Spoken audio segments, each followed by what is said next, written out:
h e l l o h e l l o 喂，聽到嘛？大家，hello，hello，hello，Hello Nick 你好。誒，哇，好彩你復一復啊！我有問題添，部電腦等等啦，唔好意思啊。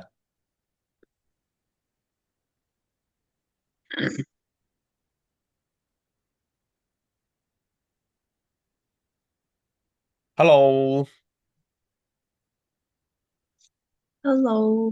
喂，好得，大家稍等啊，啱啱有啲 technical problem。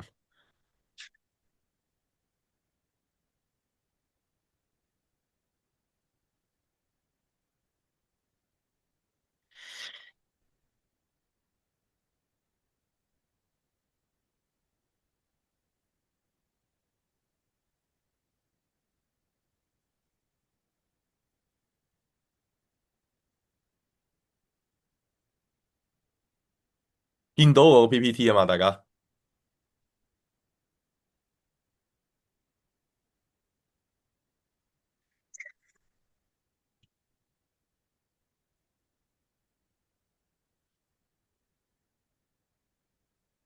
見到。好等等啊。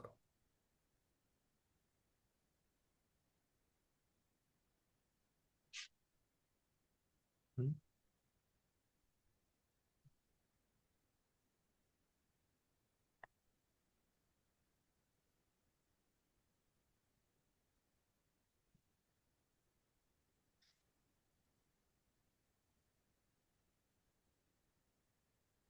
誒，大家見唔見到個 PPT 轉緊㗎？轉緊。啊，見唔見到啊見到。？OK，OK，係啊，因為我今次第一次用呢個 Gamma 去做 presentation 啦，所以就我都學習緊。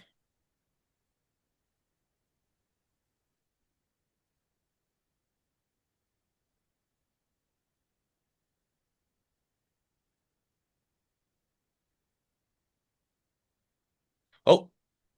咁啊，同大家講一講啦。喂，大家見到我今日咁，我就唔喺屋，我今日唔喺公司啊，今日喺屋企，因為我都病病地，係啦。不過我都會照繼續今日呢個嘅 coaching session 嘅。咁啊，今日會同大家講啲咩咧？今日會同大家講一講咧，就係過往咁多年啦，我哋做咗6年啦，咁啊，我哋結幫咗超過五六十個導師啦，咁我哋做咗差唔多一定，我諗都有2億嘅營業額嘅啦。咁當然呢2億唔係我哋袋晒嘅啦。咁但係我哋過往咁多年嘅經驗啦，咁我就想總括喺今日呢一個鐘頭咧，俾大家一個好撮要嘅概覽，去一個精華班咁樣去同大家講一講嘅。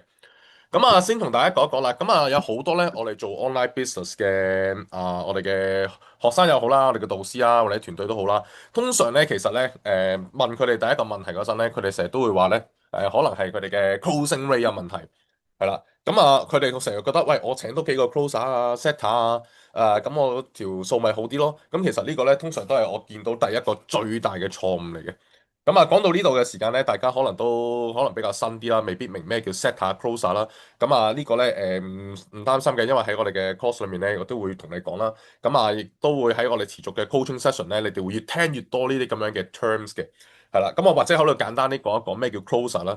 咁啊，譬如咧大家之前聽過我哋嘅嗰個教學咧，咁你都知道啦。咁我哋喺網上引流之後，咁我哋可能會去一個分享會啊，或者係我哋嘅 online 頁面會有一個 VSL page，which is 陣間我哋都會講到嘅。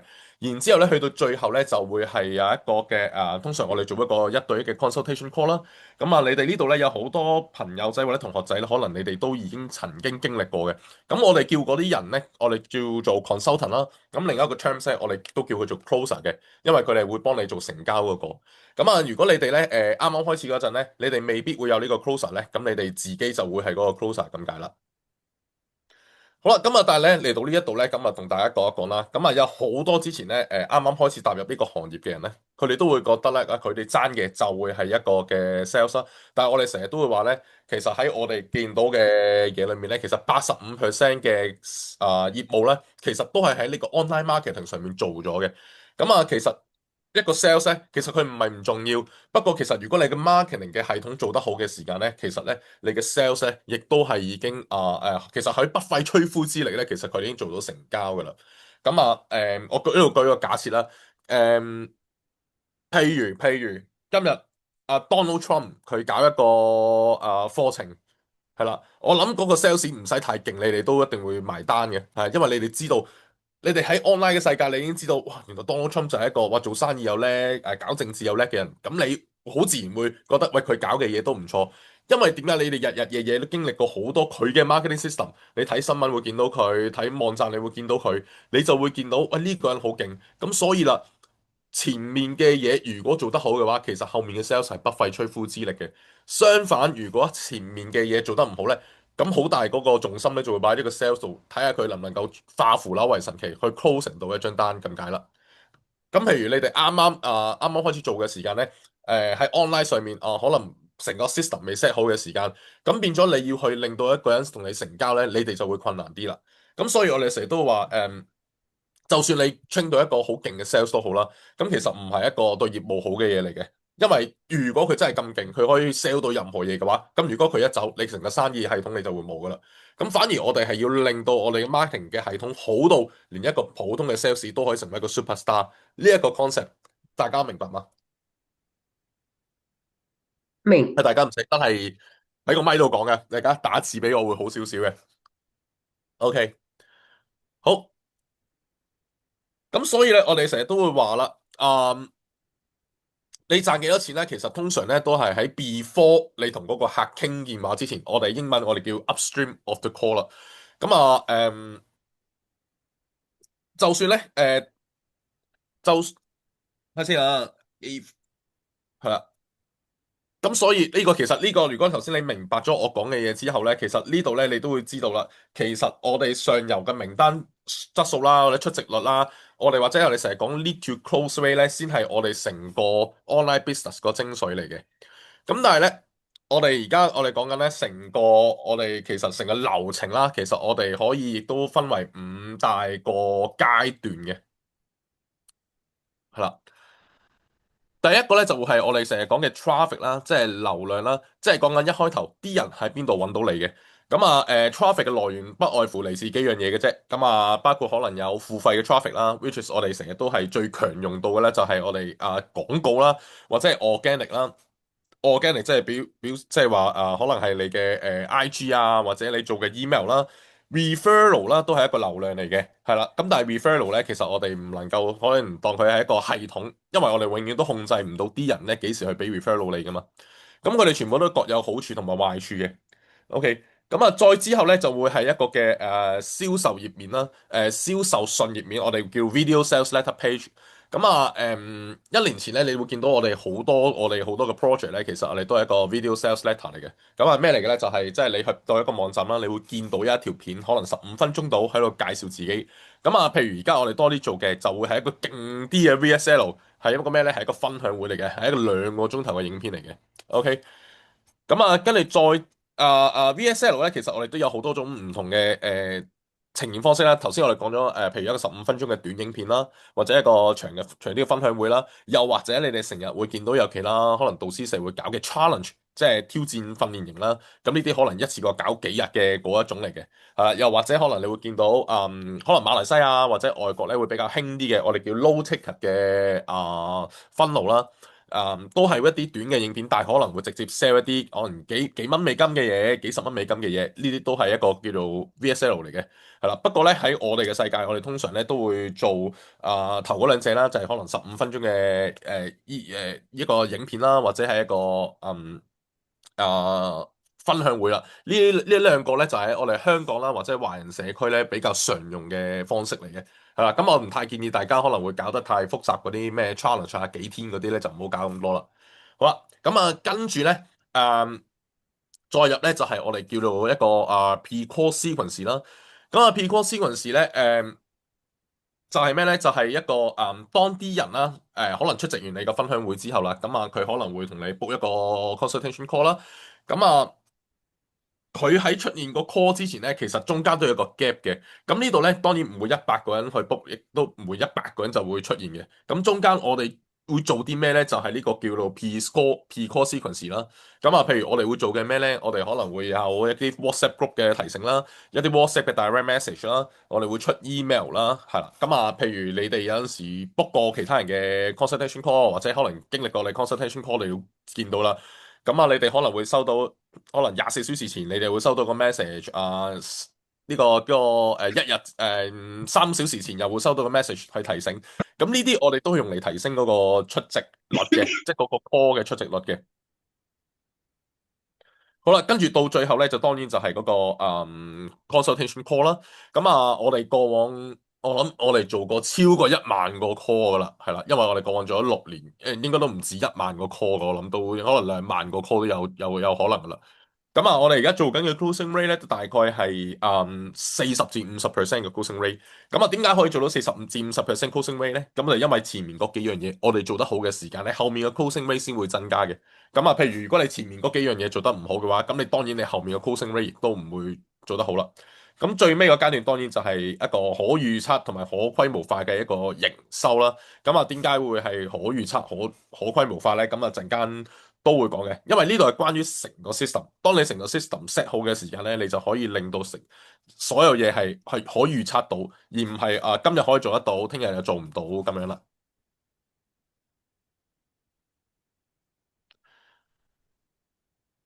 好，咁啊，如果我哋成日講啦，我哋其實頭先講嘅5個步驟咧，其實都係算係一個叫做分路嚟嘅。咁但係分路嚟講，都有一啲叫好嘅分路同埋爛嘅分路嘅。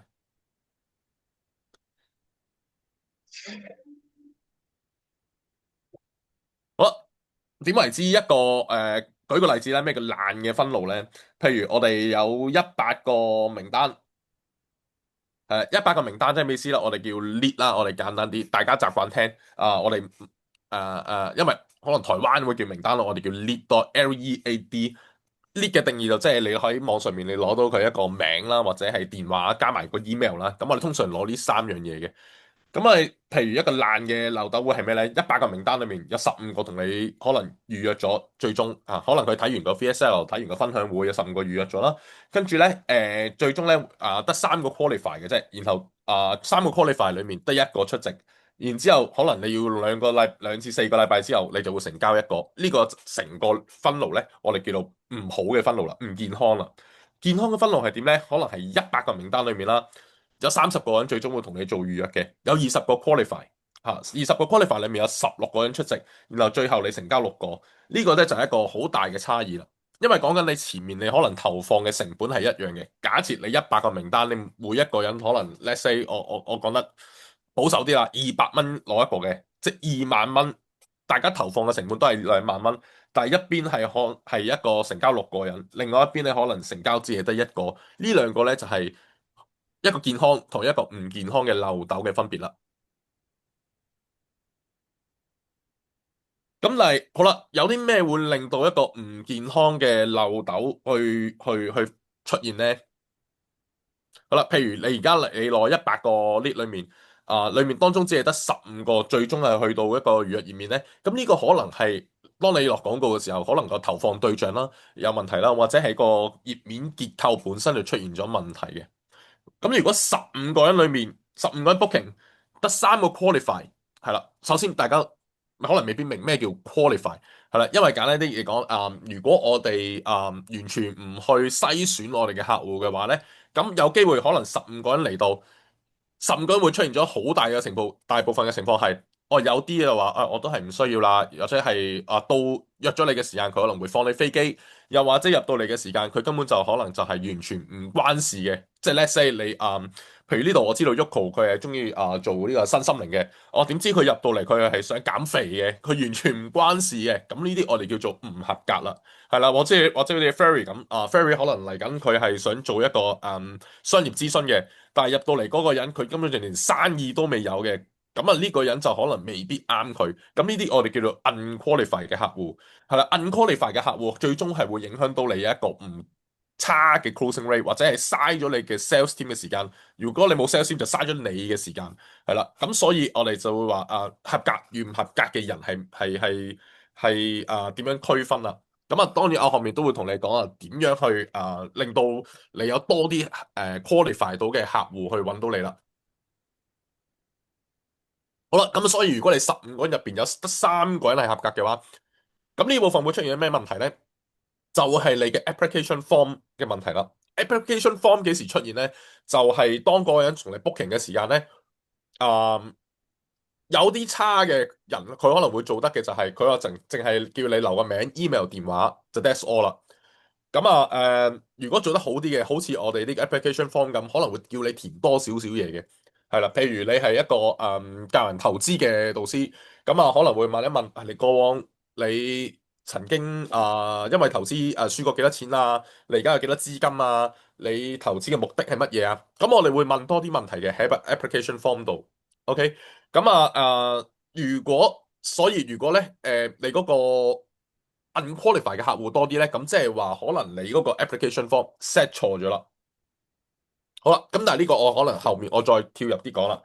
好啦，咁如果咧3個 qualified 嘅客戶裏面得1個人去出席你嗰度咧，出席你個 call 啦，咁即係話2個佢做咩？No show 啊，佢成日都冇出現啦，放你飛機啦。咁呢個咧就係頭先我所講噶啦，就係嗰個前面嗰個通話前序列呢度出現咗問題啦。大家開始聽下嗰時，你可能會 get 到咧，其實你會發覺咧，其實我哋每一個位置咧，我哋都反映緊成個分路邊度出現咗問題嘅。好啦，咁最後啦，最簡單啦，譬如假設你有3個人同你傾呢個 consultation call，但係你可能淨係成交1個，甚至再少啲咧，咁可能係你成個銷售成個分路嘅 structure 出現咗問題，又或者可能係你嘅 sales script 出現咗問題啦。咁好多人都冇留意一點咧，就係咧，當你要說服一個人由佢唔識你到去到佢願意俾錢你咧，其實呢度係要經過3個信任嘅門檻嘅。第一個信任門檻係咩咧？就係要令佢有足夠嘅信任去同你 make 一個 consultation call，係啦。所以你記住咧，你唔係記得啦，你喺廣告上面嘅時間咧，其實你唔係要即刻令到人去買你嘅嘢先嘅，你係要令到佢先踏出第一步。我想同你傾一通電話去了解下，可能係你嘅 offer 可以幫到佢做啲乜啦，係啦，或者係想了解下你個配套係點啦，係啦。其實呢一個比較簡單啲嘅，相比起嚟緊另外嗰2個門檻，係啦。不過咧，呢個就關於頭先嗰個合 qualify 同唔 qualify 嗰樣嘢啦。因為咧，如果你係想要多啲嘅量咧，咁當然你可能會吸到多啲唔 qualify 嘅客嘅。咁當你有翻個咁上下嘅量啦，你發覺一日可能有10個人去預約你啦，但係你得你一個人 handle，咁你就可能要令到可能多啲 qualify 嘅客戶去揾咗你先，咁你就唔會嘥你嘅時間。咁呢個時間咧，你就可能要令到啲人啦，就喺個 application form 裏面增加多啲嘅我哋叫 friction，增加多啲摩擦力，咁就令到你嘅 closing rate 後面都會增加多啲嘅。好啦，第二個門檻係咩咧？就要令佢有足夠嘅信任度咧，去出席你呢一通嘅電話。啲人好多陣時咧，會因為出於一個嘅即係唔好執輸啊！我哋 marketing 成日講嘅 FOMO 啦，即係嗰個叫做 fear of missing out 啦，去先 book 咗你先嘅。係啦，咁但係咧，佢哋好多陣時咧，如果佢就係純粹因為你咁樣原因咧，咁佢就可能會變咗 no show 啦，係啦，即係你可能見過我哋見過好多其他行家可能佢有好多嘅人去 book 佢哋嘅諮詢，但係佢哋好多人其實咧都最終唔會出席嘅，係啦，咁呢個就係關於嗰個有冇足夠信任度去令到多啲人出席呢一樣嘢啦。咁點樣去令到多啲人去有足夠信任出席咧？咁後面咧嚟緊都會講啦。即係譬如你喺前面啦，你有冇令到啲客人咧覺得，喂，你啲嘢係實正啦？有冇譬如你有冇足夠嘅見證去 support 你啦？係啦，見證呢樣嘢都係非常之緊要啦。所以你見到咧，如果係我哋手上做過嘅一啲 project 咧，你會見到我啲見證擺到周圍都係嘅。包括你喺嗰個 webinar，即係你個分享會裏面會見到啦，你喺個頁面度會見到啦，甚至你喺嗰個通話前嗰個序列，你都會見到啲見證嘅。呢啲就係令到啲人咧有足夠信任度去出席嗱呢樣嘢。係啦，咁同埋最尾咧就係有嗰人有冇足夠信任嘅門檻咧去買你嘅嘢啦。咁呢個咧之後咧都會慢慢同你哋講多啲嘅。好啦，咁啊，我哋翻去最前一端先。咁啊，最前面嗰個位咧就係關於嗰個流量啦。咁流量咧，我哋其實咧，我哋頭先都講過好幾種啦，但係其實咧，我哋主要 focus 三種嘅啫。咁啊，喺我哋嘅世界，我哋主要 focus 三種啦。第一種咧就係我哋嗰個付費嘅廣告啦。第二種咧就係YouTube 啦。咁啊呢一部分咧，我諗唔多人做嘅，因為呢個咧都比較花時間，但係呢個係最值得做嘅嘢嚟嘅。咁啊，第三樣嘢咧就係頭先講過嘅轉介紹啦。咁啊，但係長影片內容咧呢個我可以補充一下點解我會認為咁值得大家花時間做咧？因為咧好多陣時咧，點解啲人咧會去信任你？即係頭先講過三個信任門檻啦。點樣可以令到啲人咧對你有充足嘅信任去 book 你嘅 call 啦、出席啦，甚至最後成交咧？就係令到佢同你相處嘅時間耐啲，係啦。咁啊，好多陣時點解有陣時啲人會話啊？點解我攞咗好多 lead，但係咧都冇用喎？可能我試過我落 Facebook 廣告，我攞一個我哋叫做 Facebook lead form。大家可能未必知道咩叫 Facebook lead form。Facebook lead form 咧就即係我哋成日有機會碌過 Facebook 啊，或者碌過 IG 見到個廣告，跟住咧你有興趣咯喎，撳落去咧，跟住佢就會有個名、email 同電話叫你填。以前可能會自動填嘅，而家好似而家都係自動填嘅呢樣嘢。咁但係 once 填完就冇啦。咁即係話你由唔認識嗰個人去到你留咗個電話，其實你可能淨係睇咗嗰幾秒鐘或者十零秒嘅廣告就 that's all 啦。咁所以點解有陣時你留完個電話，跟住有人打俾你，話俾你聽，喂，hello，喂，Yuko，我見到你登記咗我嗰個乜嘢乜嘢喎，係啊，而家想同你做一個簡單嘅諮詢嘅，跟住你可能第一時間你都會同佢講話，我唔記得咗邊個廣告喎，係咪？如果你有落過廣告，你應該更加清楚明白，係啊。不過我諗呢度應該落過廣告嘅人應該唔太多住，係啦。如果你哋落過廣告，你應該好知道我講緊嗰個畫面係點嘅。係啦，有100個人留電話俾你，有50個人同你講我唔記得咗係啲乜嘢，原因就係因為佢淨係睇咗你幾秒鐘嘅廣告。OK，好啦，咁譬如好似我哋而家咁樣樣，我哋而家係做完廣告，跟住我哋會彈啲 email 出嚟俾你睇，跟住會搞一個可能2個鐘頭嘅分享會。呢度佢經歷咗嘅嘢就同頭先嗰個爭好遠啦。我哋而家經歷咗，而家啱啱講嘅呢個經歷咗嘅嘢咧，係講緊佢可能睇咗幾秒鐘廣告，但係佢會入咗一個頁面裏面去同你，佢會見到好多嘅介紹啦，即係我哋叫個 landing page 啦，裏面有好多相啊，有好多文字啊，去介紹嗰個導師啊，或者嗰個課程啊，或者係嗰個 program whatever，佢係啲咩嚟嘅？可能呢度你又用咗可能十零秒時間去睇。跟住啦，再出席埋一個2個鐘頭嘅分享會，咁就變咗佢同你相處嘅時間係2個幾鐘，甚至3個小時。咁呢度咧就會有一個好大嘅信任度，令到嗰個人去後面會出席你嘅consultation call 啦，甚至最後埋單俾你嘅。好啦，咁同呢個 YouTube 有乜關係咧？YouTube 咧就係一個更加強嘅一個嘅時間線嚟嘅。你諗下，如果你做咗你每個禮拜出2條10分鐘嘅影片，然後啲人真係睇你可能睇咗你可能睇咗你1個月嘅YouTube channel，睇過你3、4條影片，呢度其實已經累積咗30、40分鐘嘅相處時間㗎啦。咁所以由長影片入去，最終去登記，可能佢個 consultation call，甚至最後買嘢機會率就會大好多啦。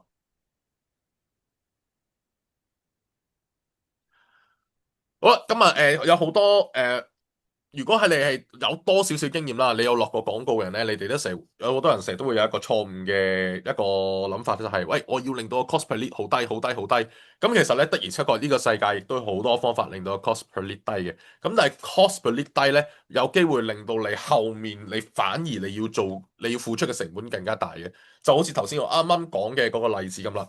當我哋可能淨係用一個lead form，一個 Facebook 嘅傳統嘅廣告頁面叫人留，咁其實嗰啲可以好平㗎，可能50蚊就有一個名單有名有 email 有電話，你可以直接揾個客㗎啦已經。不過可能或者頭先咁講啦，100個裏面得50個人同你講，哇我記得你咯，跟住另外嗰50個係咪即刻同你買嘢都唔係噶嘛？佢可能會同你講話就係咁我考慮下先啦，你再俾多啲資料我先啦。係啦，呢啲我諗你哋聽完都可能會明白嘅嘢嚟嘅，因為可能你哋都經歷過，你哋作為客人經歷過，又或者你落個廣告，你哋更加會明白你打落去嗰時候啲人俾咩反應你。咁反而到最後佢真係變成一個誒。俾錢你嘅客戶咧，我哋講嗰個叫做 cost per acquisition，即係每一個獲客嘅成本可能仲更加貴嘅。所以點解我哋有時我寧願唔要一啲50蚊一啲 Facebook 呢方嘅 lead，而去令到成件事喂複雜咁多咧？我令到成件事唔好話複雜咁多，拉長好多。係啦，我可能100蚊攞到一隻 lead 之後，哇！我仲要佢出席個分享會，最後令到佢去 book 一隻 call，可能一隻 booking 可能成千蚊嘅喎。咁但係我呢個成千蚊嘅，我就可以令到佢可能消費3萬蚊、4萬蚊，咁反而我後面係賺咗嘅。所以千祈唔好有第一個嘅concept 就係我永遠要令到啲 cost 比你低先。特別係如果你有落過少少廣告嘅，你知道有一樣嘢叫 pixel。係啦，Pixel 係咩咧？Pixel 就係 Facebook 廣告上面咧用嚟追蹤一個 lead 嘅一啲嘅工具嚟嘅。係啦，咁如果你長期你去 cut 埋呢啲咁樣嘅平價 lead，個 Pixel 就會幫你學咗。哦，我知道你好想要呢啲喎，你只會越嚟越攞得多呢啲唔合格嘅名單嘅啫。咁所以咧，我哋先唔好不停咁去追蹤一啲叫做唔合格嘅名單或者太平嘅名單啦。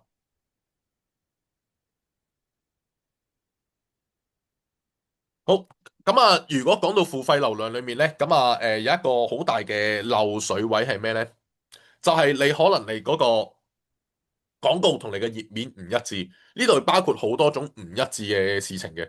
咁譬如你可能你嘅廣告，你同人講假設你係一個減肥教練啦，咁你同個廣告，你喺廣告裏面同人講話90日可以減20磅，但係入到嚟你個 landing page，哦，如果你嘅 landing page 你個 headline，哇，你搞花神喎，你整啲叫做用我哋嘅成功系統點樣去改變你嘅人生咁樣樣，咁呢樣嘢就會令到即刻啲人會覺得好似我前面睇嘅嘢同你後面睇嘅嘢唔一致啦，咁佢就可能會令到佢彈走咗。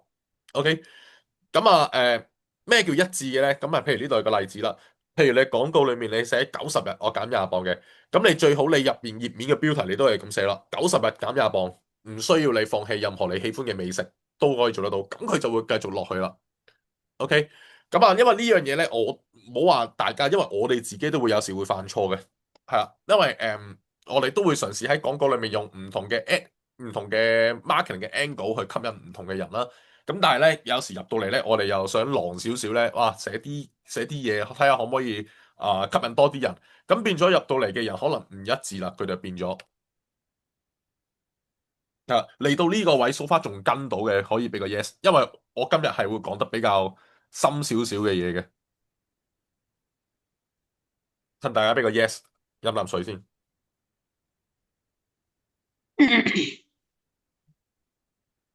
OK，thank you，Ferry。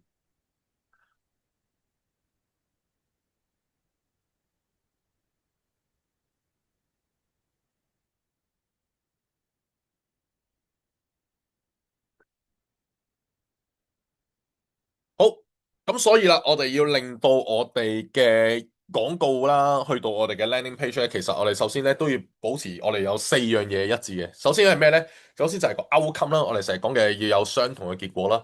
簡單嚟講，你嘅廣告上面寫乜嘢，講啲咩承諾，咁甚至你可能你廣告上面你講緊，哇，我有啲保證嘅嘢，咁去到你嘅 landing page 咧，你都要有一啲類似相同一致性嘅一啲標題啦、字眼啦。係啊，我哋真係啱啱，我哋最近自己都試過咧，就係我哋廣告啦，上面咧落一啲文字標題啦，我哋直接將嗰個字咧 copy 落去我哋嗰個 landing page 上面嗰個 call to action 嘅 button 咧，結果係完全係真係會唔同嘅。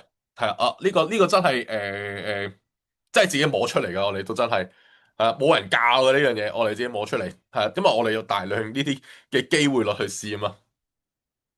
OK。好啦，咁除咗嗰個 outcome 我哋一樣知啦，咁你仲要有 audience 一樣啦。咩叫即係相同嘅受眾啦？譬如你廣告上面你講嘅係話，喂如果你一個25至55歲嘅男士，咁你要注意啦，嘟嘟嘟嘟嘟。咁你入到嚟你嘅 landing page 上面嘅嗰個我哋叫 pre-header 頁面，你都要寫住22到55歲嘅男性，係啦。咁你就唔好入到嚟就變咗專業人士注意啦，做健身教練嘅你要注意啦。咁你呢度出現咗個唔一致咧，啲人都可能會彈走嘅。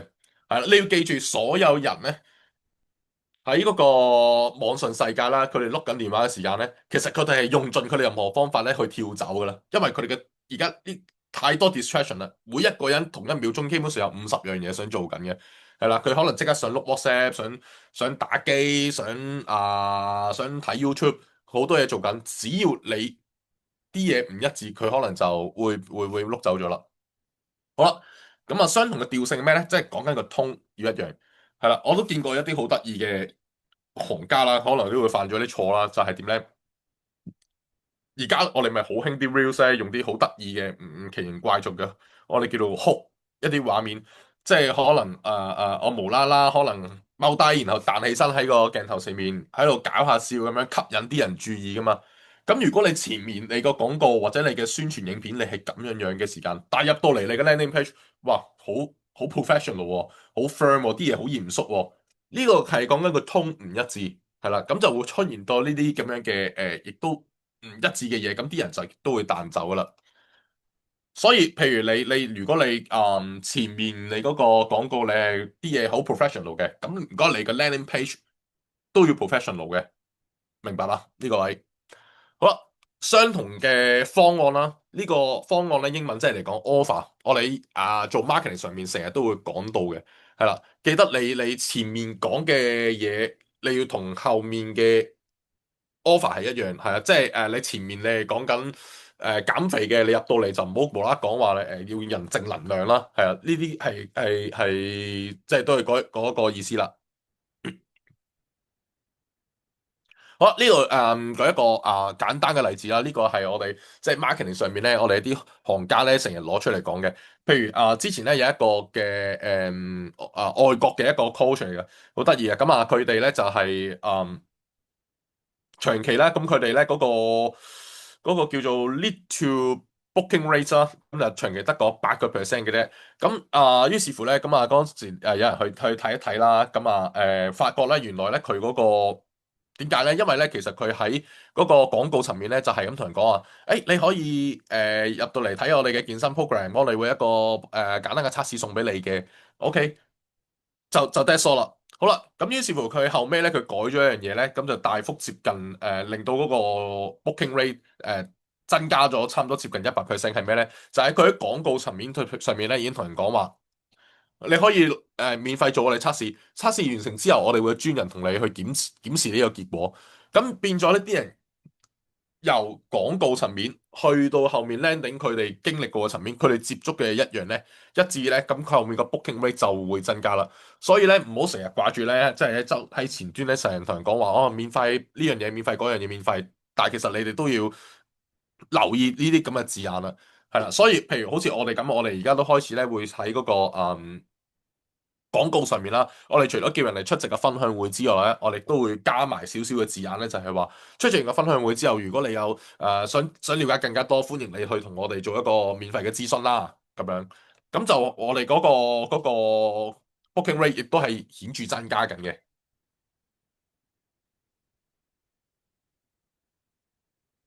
好啦，同大家講一講呢個嘅 VSL page 啦。咁VSL page 咧，喺我哋1年前咧，我哋經常性都會用呢樣嘢嘅。咁如果大家咧唔喜好做 webinar 咧，咁大家都可以用翻 VSL page，我哋覺得依然有效嘅。咁VSL page 咧，你就可以當係就係你間鋪啦，係啦，即係每一個人任何人咧，無論佢係由轉介紹嚟啦，付費廣告嚟啦，或者係佢睇廣告嚟啦，其實佢都要經歷呢一個嘅 terminal point，我哋叫做。係啦，terminal points，咁跟住佢哋先會可以俾消化到你要俾佢消化嘅內容，跟住去下一步嘅。好啦，咁啊，點解我哋會用呢個嘅點解我哋會之前會好都會比較中意用呢個 VSL page 咧？咁首先有第一樣嘢啦，佢嘅 friction 啦，我哋叫摩擦力係低嘅。因為點解咧？因為其實喺 VSL page 咧，你想象一下咧，就係啲人入到去，佢就係會見到一個頁面，即係見到啲片，同埋見到可能一份 form 就 that's all 噶啦。可能會見到少少嗰個導師嘅簡介啊，嗰啲嘢都會有啦，少少文案都會有嘅。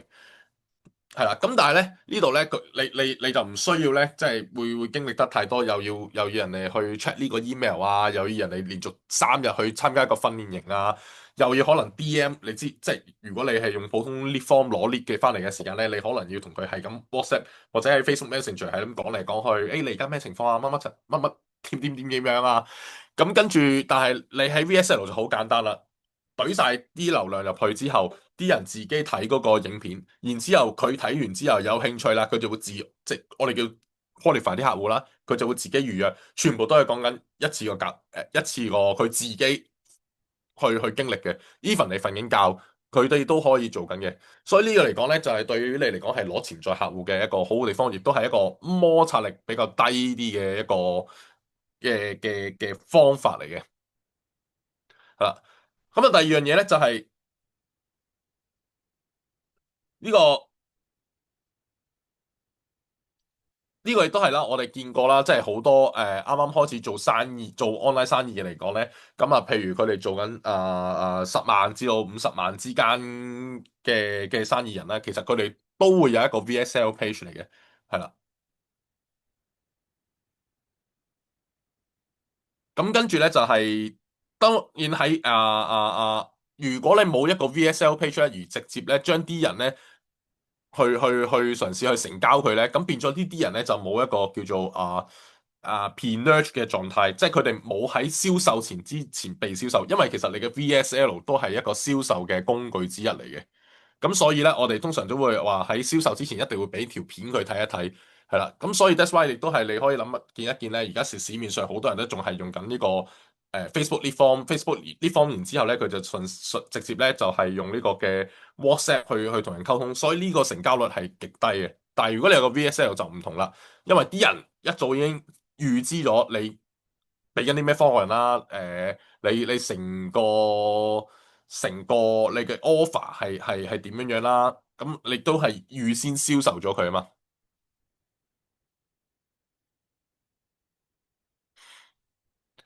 好，咁啊一個 VSL 咧，通常咧我哋有5個結構嘅。第一咧就係個標題啦，呢個標題咧係會用嚟同佢講咧，呢一樣嘢係俾邊個嘅。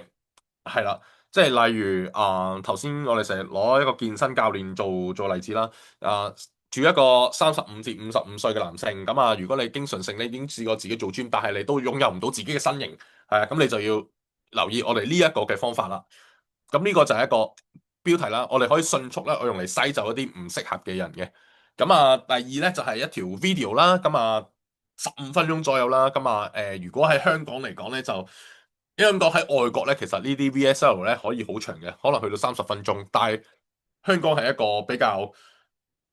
即係我哋都試過擺呢30分鐘嘅 VSL，但係咧係冇乜人會睇咁長嘅，因為香港人係比較急啲嘅，時間上比較敏感啲，所以我哋通常會較低啲啦，甚至而家有啲人仲做緊 VSL 嘅，可能3分鐘至5分鐘左右嘅啫，係啦，譬如我哋而家睇到我哋香港仲有人做 VSL 嘅就係阿車先生啦，如果你有睇到佢撳入去個 landing page，你見到佢有條片嘅，係啦。好短嘅就我記得5分鐘左右嘅啦，係啊，咁佢而家都講緊係一個咁短嘅時間啦。好啦，跟住咧就要擺一啲嘅 social proof 啦，social proof 即係我哋叫做社會證明啦，或者係權威啦，咁你要擺你啲客戶嘅成果落去啦，或者係你有譬如有啲名人去幫你背書嘅，咁你都要擺落去。譬如如果我哋擺咧，我哋成日都會將阿 Bob 擺落去啦。阿 Bob 即係大家都認識嘅嗰個口才好叻嗰個主持人阿 Bob。係啊，因為佢之前都係我哋嘅支持者嚟嘅，咁所以佢哋都有幫我拍一條嗰啲叫做見證影片啦。咁所以當我哋有一啲嘅 VSL 或者我哋有 landing page 出嘅時間咧，我哋成日都會擺佢落去嘅。好啦，跟住咧就要講一講就係嗰個係 for 咩對象啦，即係嗰個第4點啦，適合對象呢個我哋成日叫做 who's it for 嘅，係啦。其實呢個有啲似標題嗰個位啦，就係 for 一啲咩人咧？有好多啱啱做online business 嘅人咧，成日都會諗住最好咩人都係啦，係咪先？即係有呼吸嘅都係我嘅客係最好啦。咁呢個係最差嘅 marketing，因為當你 target everyone，you are target no one，明唔明白啊？咁你嘅嗰個文案力咧，亦都會減低嘅，因為你冇可能打晒所有人，而全部人都打得好深嘅。係啦，所以譬如最近我哋有一個 project 啦，係專係教女性創業啦。咁嗰個咧係非常之嗰個成績係好好嘅，因為咧我哋所有文案係可以好針對性咁樣去對住呢班女性講嘅。係啦，即係譬如一個女士我可以寫佢痛點係咩咧？乜嘢嘢都要靠老公啦。即係自己喺屋企想講樣嘢都要睇老公面色啊。自己冇自己嘅嗰個叫做咩？購買力啦，即係一定要即係啲錢又要靠老公。總之簡單嚟講，乜都要靠老公。咁呢啲嘢咧，對於一般人嚟講，聽完可能冇乜感覺嘅。即係咧，say 呢樣嘢，我同阿 Fairy 講可能冇乜感覺嘅，因為 Fairy 係男士嚟噶嘛。咁但係如果呢個女性聽完呢啲説話咧，可能佢哋就會好有感覺啦。哇，乜嘢都要靠老公，唔係靠自己係啦。咁所以點解今日呢一個導師教女性創業咁緊要咧？因為你可以憑住佢呢個方法。可以為自己建立一番事業，令到你唔再需要睇任何人面色。女人係可以靠自己嘅。哇！如果你今日女士們聽完之後，我啱啱講完聽，你都可能想了解一下。咁呢個就叫做 Who's It For 啦。好啦，嗰個 VSL page 仲有最大另外一個咧就係、當然你有一個 application form 啦，係啦。因為如果唔係你俾完條片人哋睇，人哋話好想要完之後，跟住佢都唔知點樣揾你嘅。好啱啱呢個都講咗啦。可以再講多少少啦。咁標題啦就係講緊呢個成個頁面最緊要嗰行啦。咁唔好用啲好籠統嘅標題啦，例如令任何人都可以做到乜乜乜乜乜，咁呢啲冇乜感覺嘅。係啊，因為啲人可能會覺得一嚟好誇張啦，二嚟覺得好空泛啦，唔覺得冇感覺啦。咁譬如如果你做 fitness 嘅，咁咪點樣可以90日之內減走20磅唔需要你放棄你中意食嘅嘢，專為35歲以上嘅忙碌男士而設啦。係啦，如果你係教電商嘅，咁譬如點，你可以話點樣可以將你嘅 Shopify 網店由每個月50萬做到每個月500萬，唔需要再 extra 燒你嘅廣告費。咁呢啲就會好有具體性啦。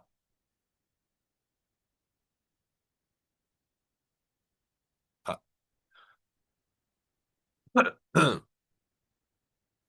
好。咁喺條片裏面咧，我哋都話咧，我哋有6個必定要有嘅區塊啦。而家講緊條片入邊啦，VSL 片。咁無論其實係 VSL 片又好啦，或者分享會都係啊。咁其實都不外乎呢6種嘢嘅啫。咁第一咧就係嗰個 hook 啦。咁呢個同頭先嗰個標題差唔多噶啦，令到啲人知道嚟啱地方，令到佢哋唔好 skip 走，繼續睇埋落去。第二咧就係嗰個機制啦，mechanism 啦，我哋叫做點解佢哋而家做緊嘅嘢唔 work？係啦。啊、例如如果你係做開 marketing 嘅，我會同你講啊、你以為你而家盤生意衰在 kick 呢個 CP cost per lead 其實唔係呢個，你而家應該係要 focus 嘅就係 lead to closing rate。係啊，咁令到啲人覺得哇唔係喎，我成日都諗住點樣慳啲，原來唔關慳嗰樣嘢事喎。係啦，又或者係如果你係教投資嘅點解你上過好多投資課程，但係你都仲未做到每月20% 以上回報？因為你未試過以下呢一種嘅方法，類似係咁樣。你點解會有一個全新嘅mechanism 去證明佢而家做緊嘅嘢唔 work 啦？好啦，第三咧就係一個 credibility 啦，即係嗰個可信度啦。可信度咧有啲咩可以去 support 咧？譬如你過往做過嘅成績啦，譬如好似我哋咁，我哋喺呢個市場已經做咗6年啦。咁我哋過往做咗唔止1.5億啦，我諗2億都有噶啦嘅成績啦。咁呢度我可以 show，譬如我哋嗰個銀行嗰個收款嗰個證明啦。又或者我可以 show 一啲過往我哋合作過嘅人啦，譬如如果大家留意我哋合作過嘅有 Yes Sir 啦、阿 Bonnie 啦，譬如而家做得好嘅阿 Frank Sir 啦，教電商嗰個小資Miss Ling 啦，或者係阿 Bob 啦，呢啲人都係我哋合作過嘅人嚟嘅喎。又或者你可能曾經俾人俾啲國外媒體或者香港重要媒體報導過啦，例如 TVB Now TV Capital 呢啲雜誌。係啦，by the way，如果大家係啱啱開始做而欠缺呢啲 credibility 咧，咁你係可以 full 我哋可以幫你可以上到一啲嘅國外重要媒體，例如國外嗰啲，例如NBC 美國嗰啲雜誌，我哋可以幫你上到。咁當然本地都有啦，但係本地係反而仲貴啲嘅，可以同大家講係啊。唔係我哋收得貴，係因為本身呢啲係經過 PR 公司先做得到嘅嘢嚟嘅。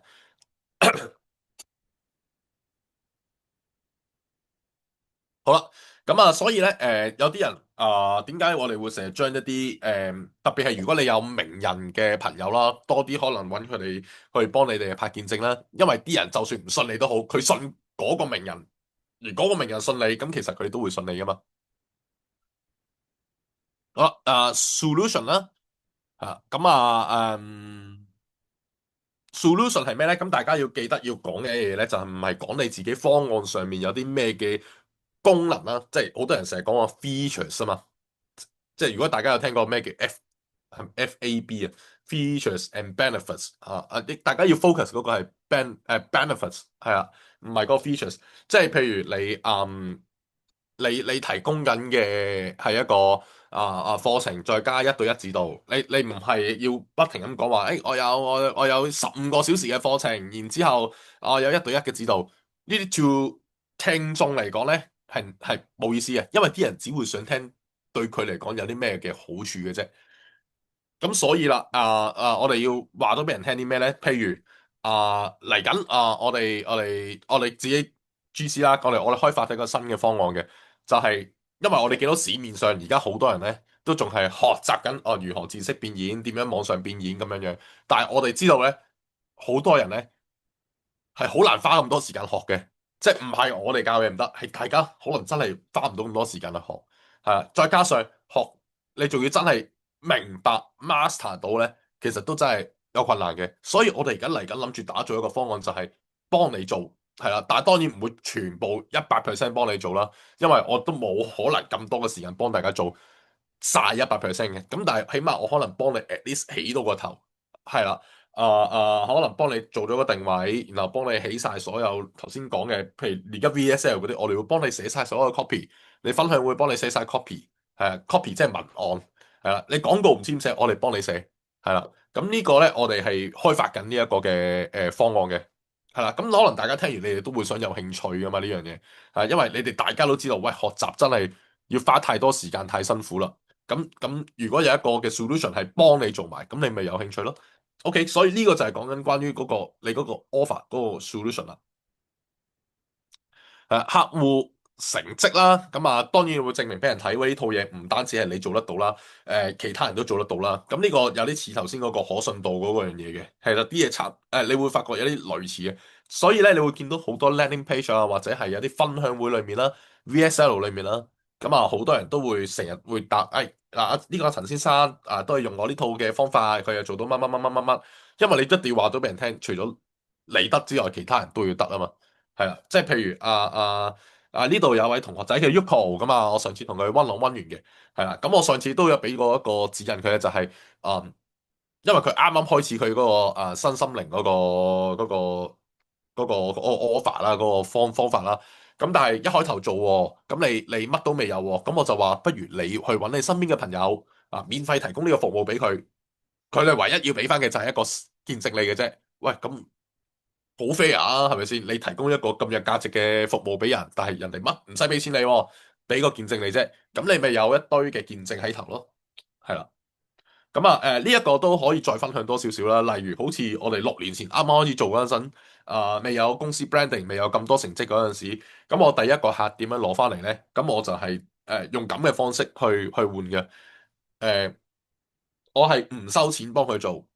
跟住我就係話，你搞掂，我搞掂之後，你俾個見證我，咁樣做到第一個。到第二個嗰陣時，我就同佢講，我收你4萬蚊，我幫你做。做完之後，如果你翻唔到呢個錢，我退翻錢俾你。係啦，開始咁樣就撈到第二個客。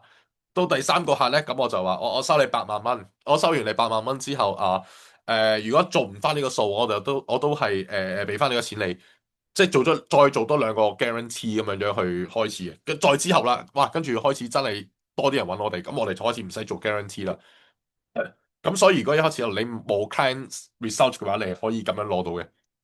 好啦，跟住第四樣嘢咧就係、當然有一個 call to action 啦，係啦，一個個 call to action 咧，你未必一定要擺到最後嘅，你可以中間都開始擺嘅。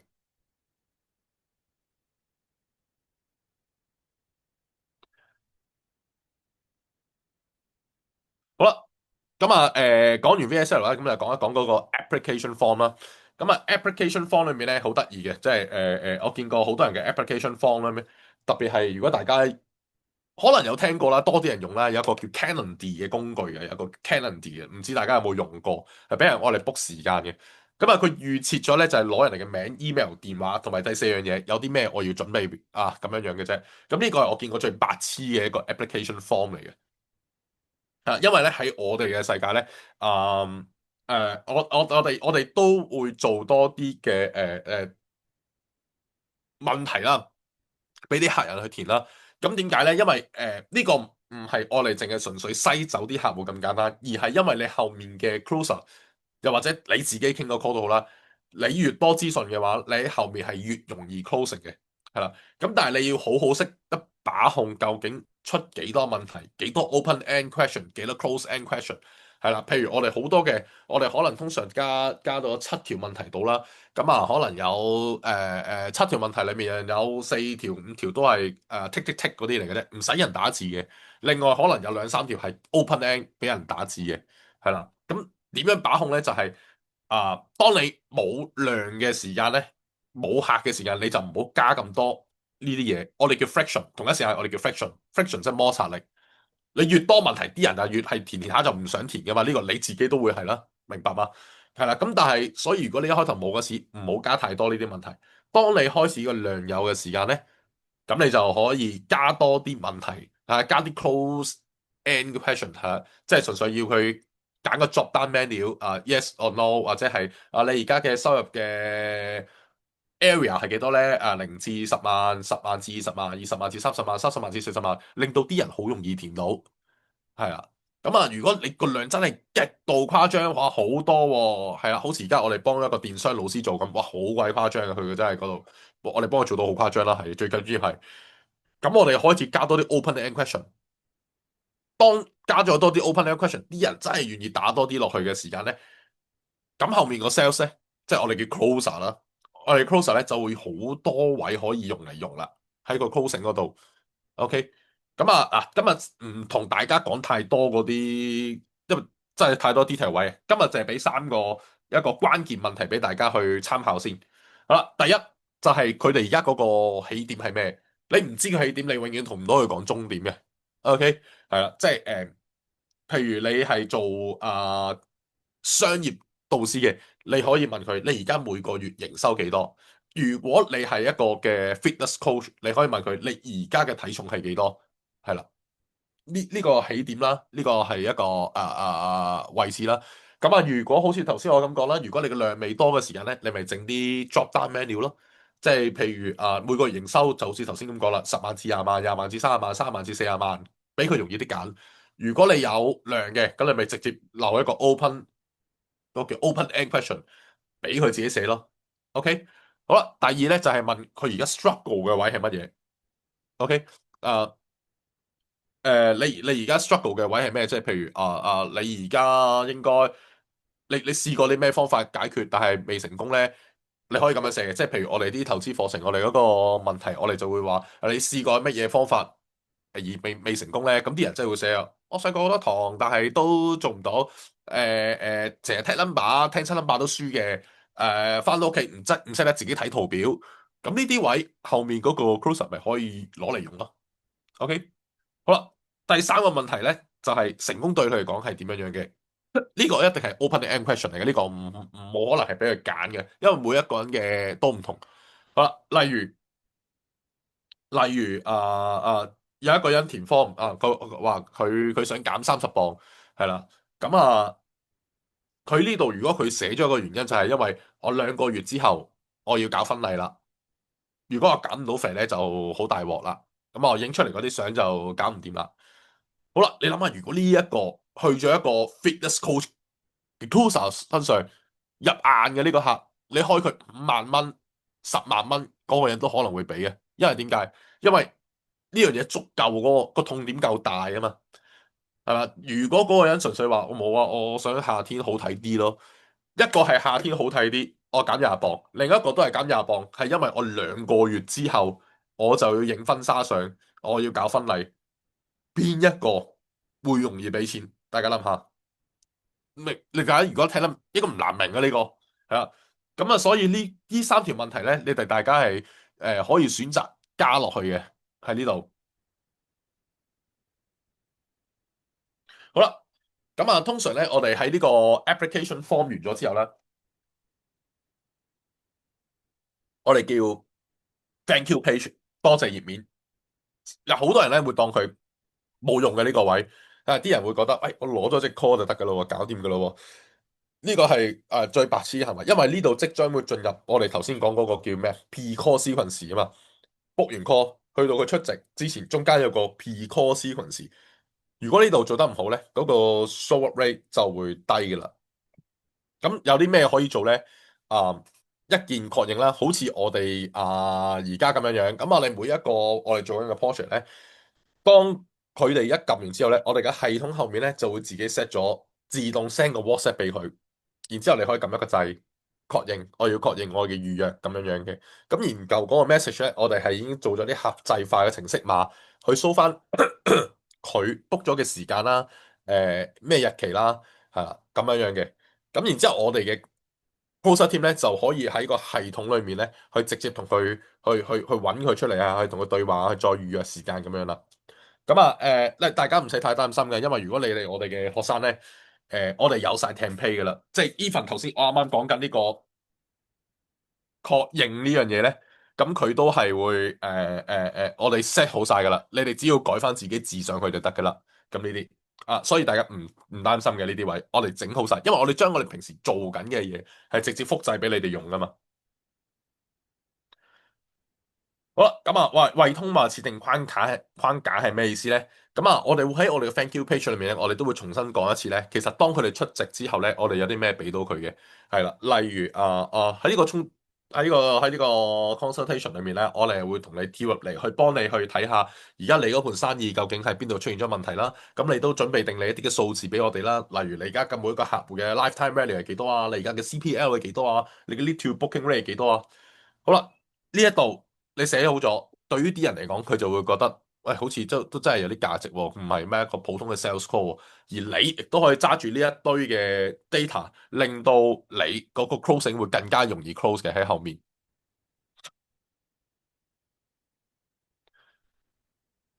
好啦，跟住咧就係嗰個 pre-call sequence 啦。咁啊，我哋而家做緊一個出席率咧係80% 以上嘅，而家做緊係啦。咁啊，點解咧？因為呢度亦都係有好多好多因素啊。咁呢度我係純粹俾3個 tips 大家啦。咁呢三個 tips 咧，唔喺 system 上面做嘅呢三個 tips 咧係由 closer 去做嘅。即係如果你哋自己係 closer，你哋都可以做嘅。咁啊，第一樣嘢咧。就係當佢第一個啱啱好預約完之後咧，咁我哋會喺2個鐘頭之內咧，我哋就會 send 一個 confirm message 俾佢嘅。咁呢個 confirm message 咧就好簡單，就同佢講你啱啱預約咗一通電話，以上呢個時間就係嗰個你約嘅諮詢時間啦。咁呢個係sorry，呢個係可以喺 system 裏面 set 嘅，唔使自己 set 嘅。咁當然啦，我哋嘅 closer 咧自己都會用佢自己 personal phone 啦去 WhatsApp 翻嗰個客戶嘅，咁所以你哋都可以咁樣做嘅，係令到啲人覺得，咦 send 過嚟嗰個唔係嗰啲電腦，唔係嗰啲電腦自動發出嚟嗰啲喎，即係大家如果成日去去特別係同啲大公司交手過，就知道成日 send 啲電腦停批、罐頭停批，你一睇都知罐頭電腦嘢冇經過人嘅。咁你可能會覺得唔重要，但係如果你見到有一個人由 personal phone send 過嚟，有頭像有 WhatsApp 頭像嘅，send 一句咁樣嘅 message 過嚟咧，你係會覺得OK 喎，即係人嚟噶嘛，你知道嗰個人嚟噶嘛，咁你都唔會咁容易 no show 人啊。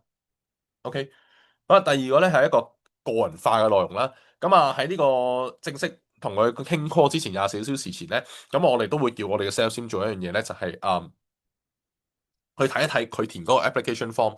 好啦，假設如果係一個 fitness coach，咁如果頭先嗰度有個人就係話，我嚟緊我要減廿磅，因為我嚟緊要結婚啦。咁呢個時候可以做咩咧？個 sales 佢可以喺我哋嗰個 testimonial 嗰個庫裏面，去揾翻一個相應同佢一樣嘅 case，去掟翻俾佢睇。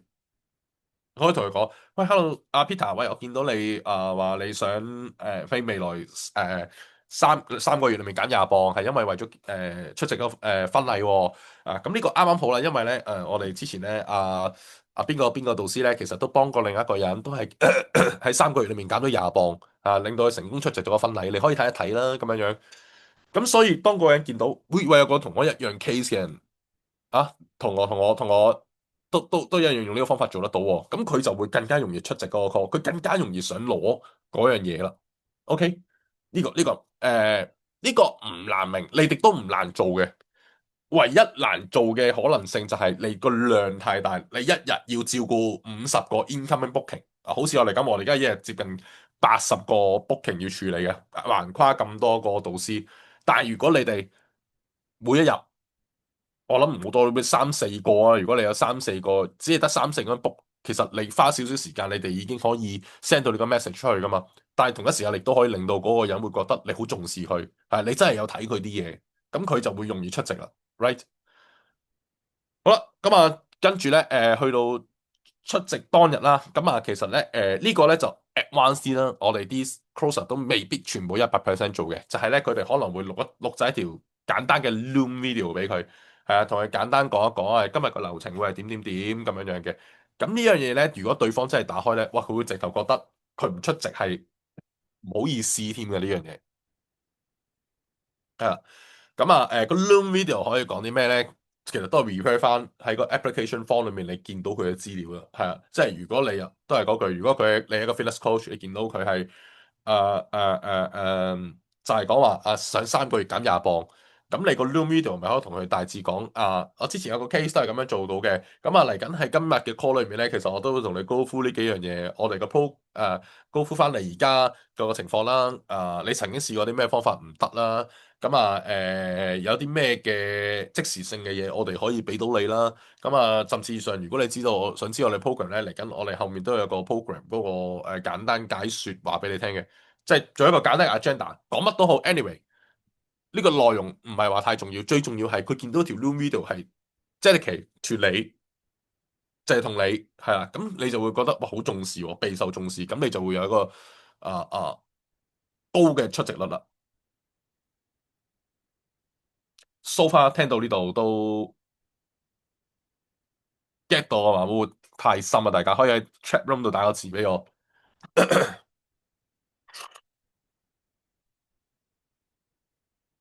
哇，犀利喎！你哋跟到喎，真係係啦。不過睇嚟我今日應該講唔晒呢度咁多個。我預計我諗住一日裏面講晒1個鐘頭，原來係唔得噶，後面仲有好多。我諗仲有一半到，咁可能我留翻呢個留 part two 啦，留翻下一次啦。你見到我高估咗自己，唔好意思。同埋可能今日一開頭咧有少少嗰個 technical 問題，我諗住係1個鐘頭時間裏面同大家講晒我哋嗰個所有嘅精華所在噶嘛，因為係啊，唔緊要，我哋可以留翻呢個下一次part two 係啦，part two 同大家講。但係唔係，我想問大家可以喺個 chat room 度留言，即係如果10分係好深嘅，0分係好簡單 BB 班嘅，你哋覺得今日係幾多分？我都大概想知道嗰個情況。如果大家我見到我點解全部都8啊10啊，咁我下次就調校翻低少少啊，因為我驚你哋真係追唔到，因為畢竟我真係諗住將我嚟過往6年嘅經驗擺啲喺度，俾大家盡量即刻縮減你哋嘅學習旅程。Yoko，你梗係要 lot of practice 啦，你而家係零啊嘛，未開始啊嘛。頭先我講緊嗰啲嘢，基本上係你哋有冇睇嗰個《鹿鼎記》？呢度就係九陰真經嘅目錄。你哋睇完目錄，就後面就仲有10倍嘅嘢再睇。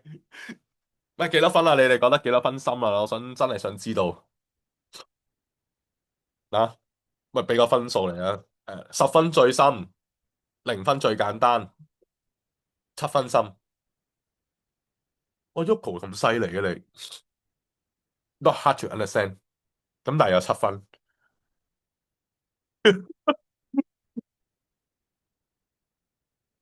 OK。仲有6分左右，OK。你哋中意聽啲深嘅嘢，定係簡單啲嘅